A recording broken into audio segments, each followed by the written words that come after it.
In the past few days, speculation has taken over Cameroon. Is President Paul Biya alive or dead?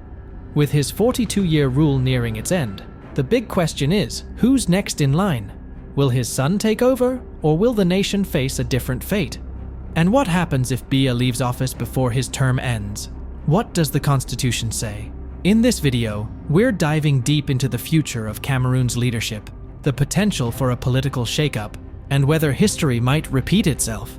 Could Cameroon follow the path of nations like Burkina Faso? Stick around to find out. Please do like and subscribe. In recent years, the debate over who will succeed Cameroon's longtime president, Paul Biya, has become a point of political contention. The 88-year-old, who has held the top office since 1982, is due to end his latest term in 2025. Until recently, Biya's eldest son kept a relatively low profile. Most Cameroonians knew little about Franck Biya, who has worked as a businessman and entrepreneur.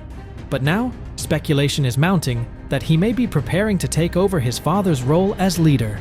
Social media has been flooded with images of Franck Biya as he allegedly gathers support for his own political party. Some of the videos are calling for his candidacy.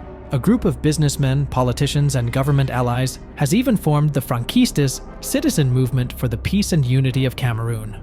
Led by businessman Mohamed Rahim Numo, they are calling on Franck Biya to run for the presidency in the next general election. Talking on how would the president's son take over if he must succeed his father. Across the country, opinions vary on Franck Biya's possible ascension to power. But it's the manner of the transition that has most Cameroonians concerned. While some think it's possible that Franck Biya will go through the democratic process, others believe a free and fair power changeover is simply a pipe dream for the Central African nation. It has been normal in Africa and in the Francophone system, which France has harnessed and upheld, that authorities always work with the children as successors of various presidents. Political analyst John Ako said, Franck Biya's presidential ambitions don't come as a total surprise in the context of the region. Togo's current president, Faure Gnassingbé, was immediately installed as the nation's leader in 2005, following the death of his father, President Gnassingbé Eyadema, who ruled for 38 years. In the Democratic Republic of Congo, DR Congo, incumbent president Félix Tshisekedi was elected to lead the Union for Democracy and Social Progress, UDPS, after his father, former President Etienne Tshisekedi, died in 2017. As with these similar cases on the continent, Ako says it is likely that Franck Biya's run for his father's job will provoke resentment among many in Cameroon, and even worsen the country's current crises.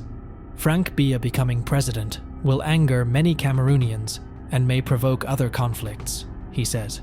From fighting Boko Haram in the north, the Seleka rebels in the east, and the Anglophone crisis in the northwest and southwest, it will keep Cameroon in pieces. Talking about what the Cameroon Constitution says about cases like this, despite what have been said so far, not everyone agrees with this outlook. Nyang Dennis, the leader of Cameroon's Popular Action Party, PAP, says there's nothing inherently wrong with Franck Biya eventually becoming president of Cameroon. However, he stresses that he must be elected through a democratic process, otherwise his rule would be in violation of Cameroon's constitution. I will have a problem when it becomes unconstitutional, where it becomes a backdoor game, Dennis said. Cameroon's constitution stipulates that if the president leaves power before the end of his term, the president of the Senate will ultimately succeed him. Since its independence in 1961, Cameroon has only had two heads of state. Cameroon's first president, Ahmadou Ahidjo, appointed Biya as president of Cameroon in 1982, following the latter's resignation. Biya later consolidated power in a staged attempted coup in 1983-84 in order to eliminate his rivals. He eventually introduced a multi-party system in the early 1990s, but opposition politicians have long alleged voting irregularities. Biya has now held his position for almost 42 years and has amended his country's constitution to allow him to stand for re-election indefinitely. Dennis is wary of Cameroon's next president following the same path. We do not want the same scenario where Ahidjo prepared the terrain for Biya to come in. I do not want a situation where it looks like we are in a monarchy, Dennis said. Talking about the president's son actually right to contest for the election, the fact is not everyone is as concerned with the possible pitfalls of Franck Biya's candidacy. For Cameroonian history teacher Kidia Robert, anyone has the right to stand for election. And Franck Biya should not automatically be discredited because he is the president's son. Franck Biya is a Cameroonian, Robert said. He has his legitimate right and political right to step in for any position. We could not discredit him because his father is a president. Robert points out similar situations around the world in which the children of a former sitting president ultimately took on the same role, including the Bush family in the United States and Gabon's president Ali Bongo Ondimba, who was elected following his father's death in 2009. It will not be a problem in Cameroon, Robert said. That is democracy. If people vote for him, then it's good.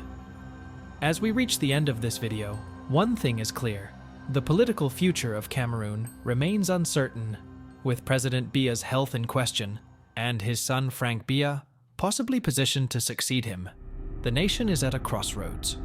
Will Franck's rise mirror the dynastic transition seen elsewhere in Africa? Or will Cameroonians demand true democratic reform? Here's the big question for you. Do you think Cameroon is ready for a change in leadership? Or is the potential succession of Franck Biya a step backward? Let us know in the comments below and share your thoughts. Stay tuned for more videos as we dive deeper into Africa's political landscape. Don't forget to like, subscribe, and turn on notifications.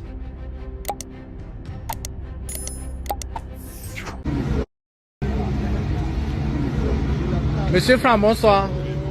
Vous allez bien? Je peux voir votre papa? Est-ce que vous savez que la police m'a attrapé tout à l'heure? La police m'a attrapé tout à l'heure, vous savez ça? Parce que je veux parler avec votre père. Il ne trouve pas que 40 ans, 42 ans au pouvoir, c'est énorme, monsieur Franck. C'est énorme, nous sommes à Cannes, la démocratie y est. Libérez notre pays. Regardez. C'est celui-là qui compte diriger notre pays. Ça doit être difficile, hein.